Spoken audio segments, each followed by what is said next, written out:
Kasus tanah yang melibatkan bos mafia telah menggemparkan. Tanah Pak Bagio 400 hingga 700 meter dipinjam fasilitas umum masjid, namun kemudian dibeli luas jadi 700 meter. Ada apa bos Batu Nunggal beli tanah bekas TPA?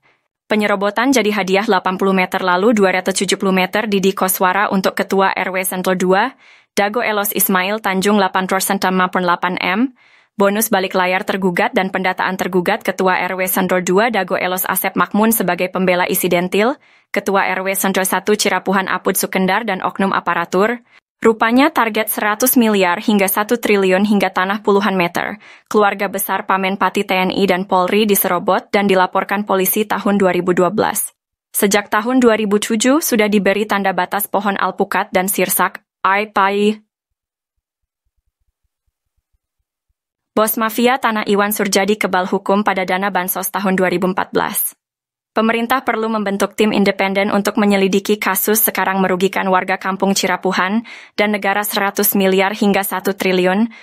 Mafia tanah saling gugat Dago, bukan ngegugat, tapi saling gugat. Tonton film Keluarga Muller durasi 4 jam 40 m. Kisah ini terjadi di kampung Cirapuhan pada tahun 2008. Bob Nainggolan, seorang pengacara, mengirim surat panggilan atas nama Iwan Surjadi. Bos Batu Nunggal mengaku berhak tanah seluas sekitar 100 meter.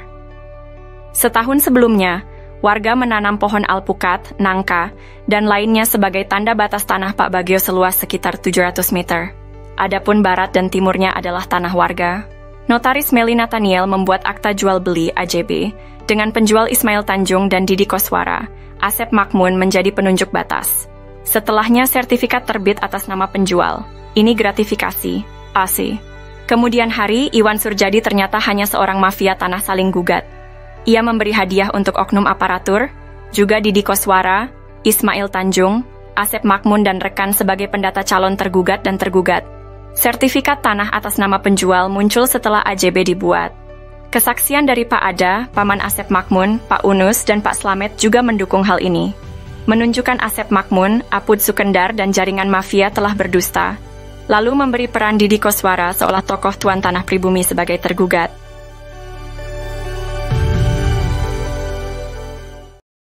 Oh janten bapaknya ngagales di iya di Ramana nih di Ramana nih Ramana Asep Makmun mohon terus gitu di terus di gitu diuwihkeun deh ka iya teu dianger we garapan mah didinya aya mohon teu diuwihkeun maksudna teh di tilas galian dititipkeun gitu nya dicuel we dititipkeun nya ku diarurus ku Didi gitu mohon naik kemari teh si dia ku iya dijual ku Surjadi mohon eta oge masalah kasusna oge luasna oge nyerobot nu sanesna deui itu atas nama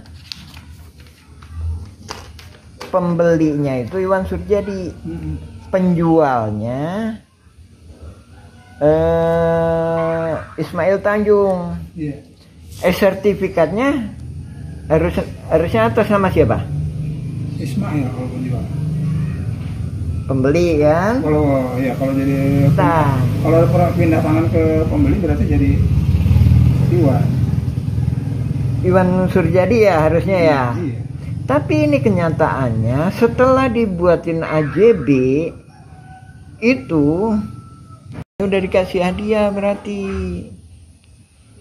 Ini kan atas nama ini kan penjualnya. Pembelinya Iwan Surjadi. Pada tahun 1992, 2008, dan 2012, terjadi beberapa kasus penyerobotan lahan. Kasus ini melibatkan banyak pihak dan sertifikat tanah yang dipertanyakan keabsahannya. Bukti penyerobotan lahan melibatkan nama-nama seperti Iwan Surjadi, Didi Koswara, dan Ismail Tanjung. Juga Asep Makmun, Apus de Sukendar. Bukti peta sertifikat atas nama Rosid dan Triono berasal dari Rahman Hadi Saputra, keluarga Ewung binti Nawisan. Ada juga sertifikat atas nama Diman Adikarta bin Neh Emeh dan Eti serta Acik dari keluarga Neh Eyong. Kesaksian dari Pak Ada alias Suhanda, pamannya Asep Makmun, dan Didi Koswara, menyatakan bahwa tanah tersebut bukan tanah adat, tapi tilas galian pasir artinya aigendom. Pak Slamet juga menyatakan bahwa Ahya, Didi Koswara, dan Asep Makmun adalah pendatang dan tidak punya tanah adat. EJB dibuat oleh notaris Meli Nathaniel, namun sertifikatnya atas nama penjual, bukan pembeli. Diduga kuat Iwan Surjadi adalah oligarki mafia, tanah saling gugat tahun 2016. Maka, sertifikat atas nama Didi Koswara dan Ismail Tanjung, atau Iwan Surjadi seluas 8,6,8 meter dan 270 meter tidak sah. Wakaf masjid seluas sekitar 100 meter perlu ditinjau. Dan dukungan Ustadz Diki Sulaiman Sarjana Pendidikan perlu diperiksa. Oknum tokoh masyarakat, oknum aparatur diduga kuat mendukung gratifikasi,